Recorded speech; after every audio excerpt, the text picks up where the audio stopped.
स्वागत है आपका मनीष ट्यूटोरियल पर। मैं हूं मनीष और यहाँ हम तैयारी करते हैं टीचिंग एग्जाम्स के लिए।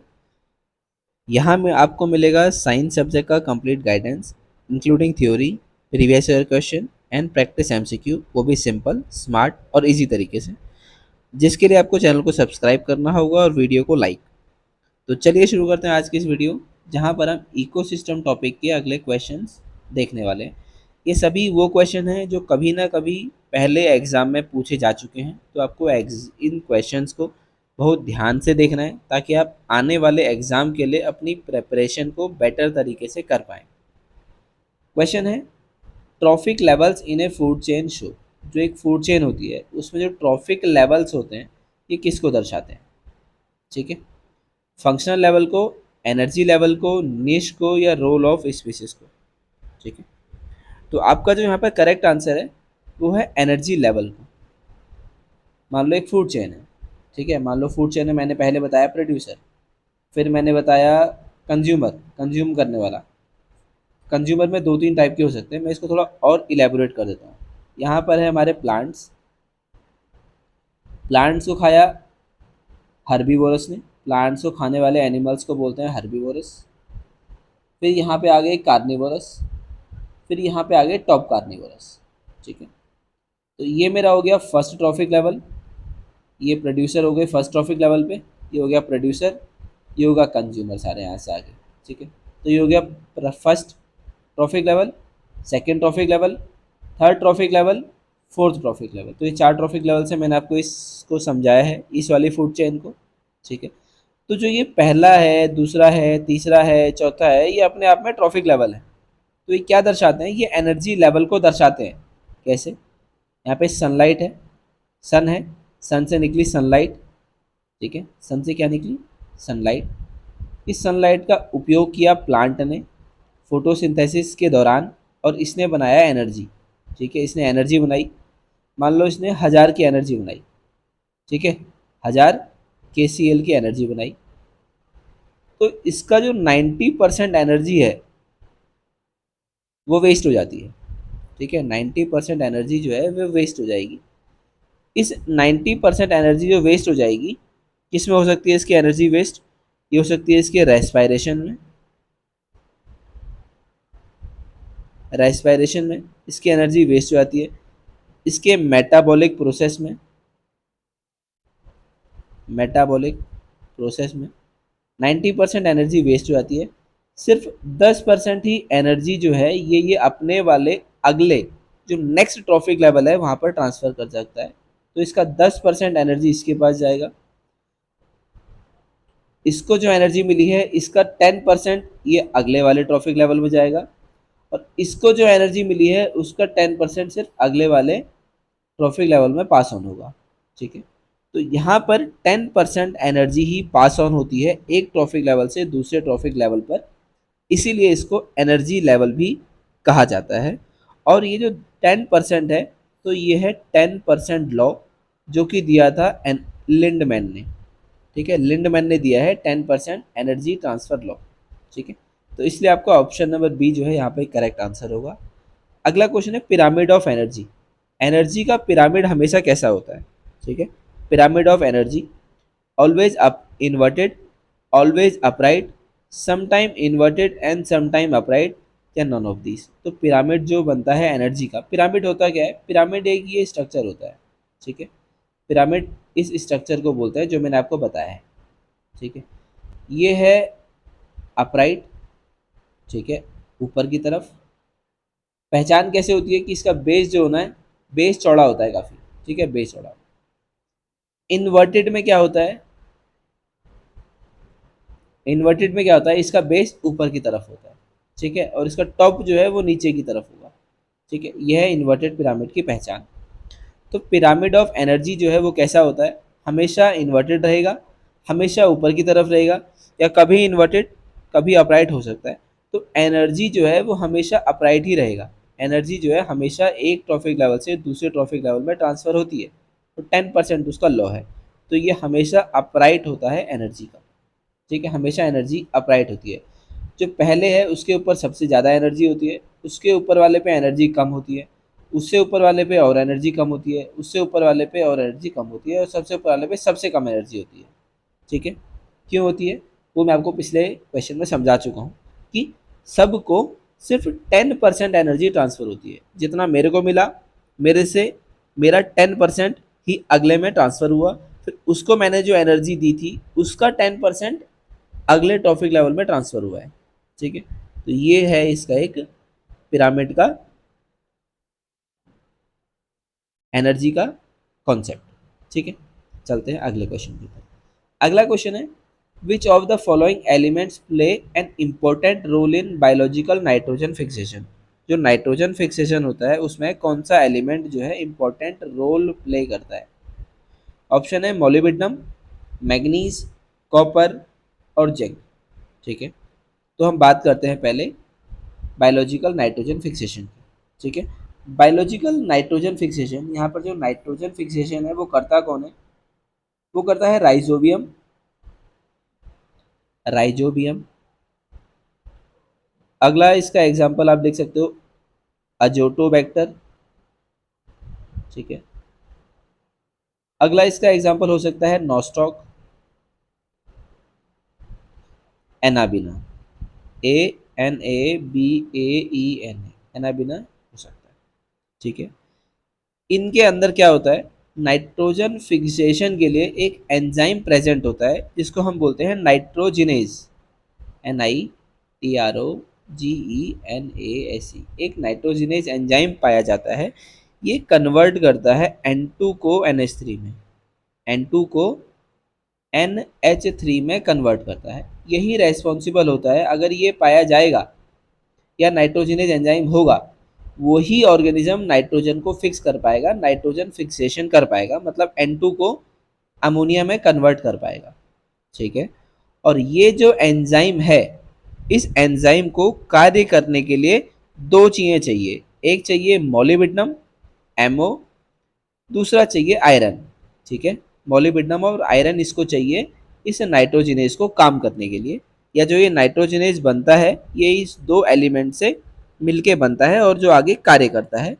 ठीक है, तो जो मोलिब्डेनम है वो आपके ऑप्शन में दिया हुआ है, ऑप्शन नंबर ए मोलिब्डेनम, तो इसीलिए मोलिब्डेनम आंसर आपका करेक्ट होगा, क्योंकि मोलिब्डेनम चाहिए होता है नाइट्रोजिनेज एंजाइम को ताकि ये कन्वर्ट कर पाए N2 को NH3 में, और इसी से होता है नाइट्रोजन फिक्सेशन। ठीक है, तो आपका मोलिब्डेनम और आयरन जो होता है ये चाहिए होता है नाइट्रोजन फिक्सेशन करने के लिए, यह इंपॉर्टेंट रोल प्ले करता है नाइट्रोजन फिक्सेशन में। ठीक है, यहाँ पर जो आयरन है ये इलेक्ट्रॉन कैरियर की तरह काम करता है। ठीक है, आयरन काम करता है आपका इलेक्ट्रॉन कैरियर की तरह। अगर मोलिब्डेनम नहीं होगा तो नाइट्रोजन फिक्सेशन भी नहीं होगा, सिंपल। ठीक है, अगला क्वेश्चन। अगला क्वेश्चन है, pyramid of number is inverted in case of. Pyramid of number जो है वो इन्वर्टेड कैसे होगा, किस केस में होगा, मैंने आपको बताया यहाँ पे। ठीक है, पिरामिड ऑफ नंबर इन्वर्टेड मतलब जो प्रोड्यूसर है वो सबसे ज़्यादा है, कंज्यूमर उससे थोड़ा कम है, उसके ऊपर जितनी भी चेन्स हैं वो सब कम है। ठीक है, कहने का मतलब है प्रोड्यूसर की संख्या, जो प्रोड्यूसर हैं वो सबसे ज़्यादा होनी चाहिए। ठीक है, number of, pyramid of number, numbers की बात कर रहे हैं, तो प्रोड्यूसर की संख्या जहाँ पर सबसे ज़्यादा होगी उसके ऊपर उससे कम होगी कंज्यूमर की। कंज्यूमर मतलब कार्बीवोरस, फिर हर्बीवोरस, फिर कार्निवोरस, फिर टॉप कार्निवोरस। तो ऐसे जिनकी संख्या घटती जाए उसको आपको पहचानना है। एग्जाम्पल है pond ecosystem, sugar cane ecosystem, desert ecosystem, grassland ecosystem. ठीक है, ये चार आपके ऑप्शन है, संख्या की बात बतानी है। तो संख्या में पॉन्ड इकोसिस्टम की अगर मैं बात करता हूँ तो प्रोड्यूसर जो होते हैं सबसे ज़्यादा होते हैं। ठीक है, प्रोड्यूसर जो होते हैं क्या होते हैं, सबसे ज़्यादा होते हैं। ये कंडीशन होती है अपराइट की, इसमें अपराइट होता है, अपराइट कंडीशन होती है पॉन्ड इकोसिस्टम की। तो पॉन्ड इकोसिस्टम का डायग्राम आपका ये होगा, अपराइट वाले में केस में ये होता है। ठीक है, अपराइट में ये कंडीशन होती है, सबसे ज़्यादा होते हैं यहाँ पे फाइटोप्लैंक्टन। ठीक है, इससे होते हैं जू प्लैंक्टन, पहले आते हैं फाइटोप्लैंक्टन, फिर आते हैं जू प्लैंक्टन, फिर आती हैं स्मॉल फिश, फिर आती है बिग फिश। ठीक है, पिरामिड ऑफ नंबर जो है यहाँ पर अपराइट होता है, अपराइट मतलब ऊपर की तरफ होता है। सबसे ज़्यादा होंगे प्रोड्यूसर, ठीक है, फिर उससे कम होंगे जू प्लैंकटन, फिर उससे कम होंगे स्मॉल फिश, फिर होगी बिग फिश। ठीक है, जब आप डेजर्ट इकोसिस्टम की बात करते हैं तो डेजर्ट इकोसिस्टम में डिपेंड करता है कि आप कौन सी फूड चेन को स्टडी कर रहे हैं। ठीक है, और सेम शुगर केन में भी होता है कि आप कौन सी फूड चेन को फॉलो कर रहे हैं। और जो ग्रास लैंड इकोसिस्टम है यहाँ पर भी अपराइट ही देखने को मिलता है, मतलब यहाँ पर भी प्रोड्यूसर सबसे ज़्यादा होते हैं, फिर उनके कंज्यूमर। जैसे प्रोड्यूसर यहाँ पे होता है ग्रासेस, ग्रासलैंड के इकोसिस्टम में ग्रास सबसे ज़्यादा होगी, फिर ग्रास को खाने वाले हर्बीवोरस थोड़े कम होंगे। ठीक है, हर्बीवोरस कम होंगे, फिर सबसे कम होंगे आपकी कार्निवोरस। ठीक है, तो ये भी आपका अपराइट का ही एग्जाम्पल है। ठीक है, लेकिन जब आप डेजर्ट और शुगर केन की बात करते हैं तो आपको पहले डेजर्ट समझाता हूँ। डेजर्ट में क्या होता है, जो आपके प्रोड्यूसर होते हैं ये तो कम होते हैं, प्रोड्यूसर कम होते हैं, फिर इसके ऊपर आपके ये ज़्यादा होते हैं। यहाँ पर प्रोड्यूसर आपका ऊपर नहीं आएगा, प्रोड्यूसर आपका यहाँ पे आएगा नीचे। ये जो जगह है ये डिफाइन करती है प्रोड्यूसर को। ठीक है, अपराइट वाले केस में मैं आपको अपराइट यहाँ पर एक बार दोबारा बताया था, ये है आपका इन्वर्टेड पिरामिड। ठीक है, इन्वर्टेड। ठीक है, ये था अपराइट वाला जिसमें सबसे नीचे आते हैं प्रोड्यूसर। ये है इन्वर्टेड वाला, इन्वर्टेड में यहाँ पर आते हैं प्रोड्यूसर। ठीक है, इन्वर्टेड में सबसे नीचे जो आप देख रहे हैं ये हैं आपके प्रोड्यूसर। प्रोड्यूसर सबसे कम होंगे, कंज्यूमर उनसे ज़्यादा होंगे, उसके ऊपर वाले consumer primary consumer, secondary consumer, tertiary consumer. तो ऐसे ये आपकी जो फूड चेन होती है ये बढ़ती रहती है। ठीक है, संख्या की बात हो रही है इन्वर्टेड में, संख्या संख्या प्रोड्यूसर की सबसे कम होती है। ठीक है, सबसे कम होनी चाहिए। तो जो डेजर्ट का इकोसिस्टम है, डेजर्ट में जो आप देखते हैं यहाँ पर बहुत कम प्रोड्यूसर होते हैं, प्रोड्यूसर कम होते हैं, लेकिन उनको खाने वाले जैसे एनिमल्स होते हैं, जैसे कैमल हो गया, गोट हो गया, वो ज़्यादा होती है। फिर उनके ऊपर जो बर्ड्स होती हैं या वल्चर होते हैं वो ज़्यादा होती है। ठीक है, तो एक इकोसिस्टम या जो यहाँ पर जो आप पढ़ेंगे फूड चेन, उसके हिसाब से डेजर्ट इकोसिस्टम भी इन्वर्टेड होता है, डेजर्ट भी इन्वर्टेड होता है। इन्वर्टेड होता है कैसे, मैंने आपको समझा दिया। यहाँ पर जो प्रोड्यूसर होते हैं वो सबसे कम होते हैं यहाँ पर। ठीक है, अब बात करते हैं आपके शुगर केन की। शुगर केन में क्या होता है, गन्ने होते हैं। ठीक है, गन्नों की संख्या ज़्यादा होती है। ठीक है, अब डिपेंड करता है कि आप कौन सी फूड चेन फॉलो कर रहे हो। दो कंडीशन है, एक तो है गन्नों की संख्या बहुत ज़्यादा है, ठीक है, फिर उससे कम है वहाँ पर रहने वाले इंसेक्ट जो उसके ऊपर पाए जाते हैं, और उससे कम संख्या है वहाँ पर पाए जाने वाले उसके पैरासाइट की। ठीक है, या दूसरी कंडीशन हो सकती है गन्नों की संख्या कम है, उसके ऊपर पाए जाने वाले इंसेक्ट बहुत ज़्यादा हैं, और उसके ऊपर पाए जाने वाले पैरासाइट और भी ज़्यादा हैं। ठीक है, तो ये आपकी कौन सी कंडीशन हो जाएगी, इन्वर्टेड वाली। ठीक है, दूसरी वाली कंडीशन होगी इन्वर्टेड की, शुगर केन कम है, उससे ज़्यादा है आपके ऊपर उसके ऊपर पाए जाने वाले इंसेक्ट, और उससे ज़्यादा है उसके ऊपर पाए जाने वाले पैरासाइट। तो ये कंडीशन हो गई आपकी इन्वर्टेड वाली, उल्टी वाली। ठीक है, और जब आप यहाँ पर देखोगे तो यहाँ पर क्या होगा, प्रोड्यूसर सबसे ज़्यादा हैं।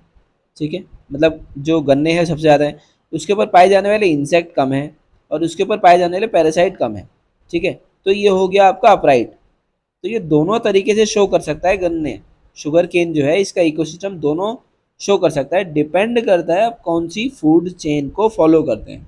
ठीक है, तो मेरे हिसाब से इस क्वेश्चन के दोनों आंसर हो सकते हैं, ऑप्शन बी भी हो सकता है, ऑप्शन सी भी हो सकता है। ठीक है, लेकिन जब हम गन्ने के इकोसिस्टम की बात करते हैं तो वो डेजर्ट से हमेशा कम रहता है। तो मेरा ऐसा मानना है कि शुगर केन यहाँ पर आपका करेक्ट आंसर होना चाहिए।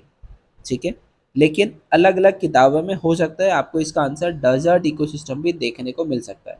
ठीक है, कैसे मिलेगा मैंने आपको समझा दिया है। ठीक है, क्वेश्चन का आंसर क्या होगा ये जो पेपर बनाता है वो डिसाइड करता है कि क्वेश्चन का आंसर क्या होगा। ठीक है, स्टूडेंट कभी भी ये डिसाइड नहीं करते कि इसका पेपर आंसर ये होगा।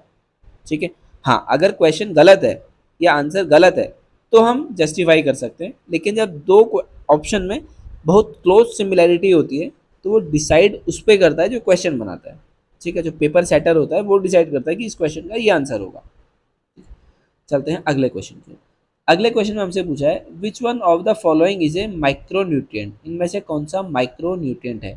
माइक्रो न्यूट्रिएंट मतलब वो जिसकी संख्या कम होती है, ठीक है, या फिर जो वो कम अमाउंट में भी चाहिए होता है प्लांट्स को, वो एलिमेंट या वो न्यूट्रिएंट जो कम अमाउंट में चाहिए होता है प्लांट्स को या फिर एनिमल्स को, उसको हम बोलते हैं माइक्रो न्यूट्रिएंट, ठीक है, जो कम संख्या में चाहिए होता है उसको बोलते हैं माइक्रो न्यूट्रिएंट। या फिर मैं ये बोलूँ, न्यूट्रिएंट्स रिक्वायर्ड बाय प्लांट और animals in a very small amount